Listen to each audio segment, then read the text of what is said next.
And yet another example of being woke means forgetting everything that you've ever learned your entire life.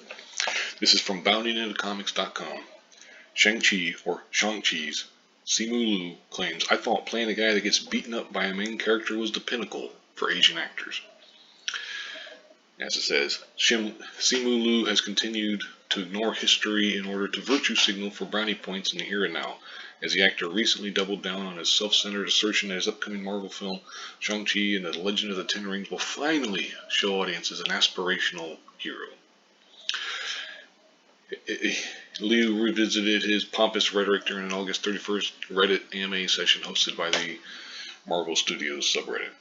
And he goes on, "They not only chose to respond near exclusively to softball questions with answers that felt forced and scripted, but in one particular instance outright ignored a series of questions of genuine substance." And there's a picture of it. The movie looks okay. But anyway, they go on, there's people talking, like I said, giving him softball questions and stuff. But then he talks about, I thought, and I'm sure they'll get to here it is. "I thought that maybe if I worked really, really hard, I could be a guy that gets beaten up by one of the main characters one day. That was the pinnacle for actors that looked like me." Which is completely forgetting Bruce Lee, Jackie Chan.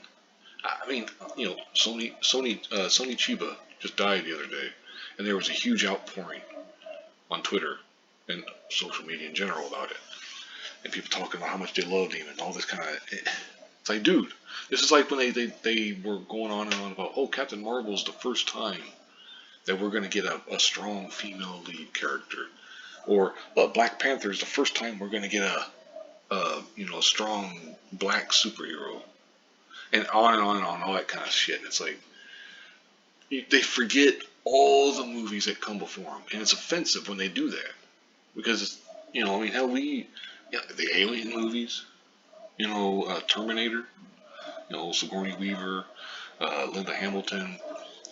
Sci-fi has a long history of great female characters, lead characters, and sometimes they're like part of an ensemble or something. But this kind of stuff is like, dude, you guys are just so blatantly pandering to people. Oh well, hey, it's the Asian time and stuff.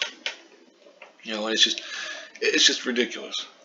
He's like, "I'm ashamed to say that I've put on the most ridiculous and offensive accents in the past, all because I thought it was more important to give the casting director what they wanted than to be true to myself." So you assume that the casting director is some racist prick, and you got to put on some over the top. I'm not going to do it, but that type of Asian accent that, like, what is it? Breakfast at Tiffany's. What's his name? I forget the character's name. But anyway, that kind of stuff. And it's like, man, come on, dude, we don't need this kind of shit, okay?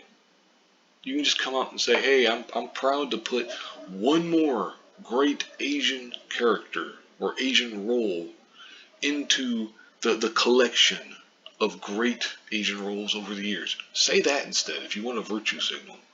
Don't do this. This kind of shit.